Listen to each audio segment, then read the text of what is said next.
ఘనమైనవి నీ కార్యములు నా ఎడల, స్థిరమైనవి నీ ఆలోచనలు నా యేసయ్యా.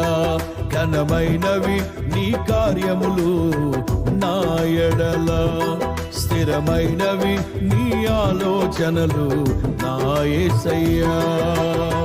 కృపలను పొందుచు కృతజ్ఞత కలిగి స్తుతులర్పించెదను అన్ని వేళలా. కృపలను పొందుచు కృతజ్ఞత కలిగి స్తుతులర్పించెదను అన్ని వేళలా. అనుదినము నీ అనుగ్రహమే, ఆయుష్కాలము నీ వరమే. అనుదినము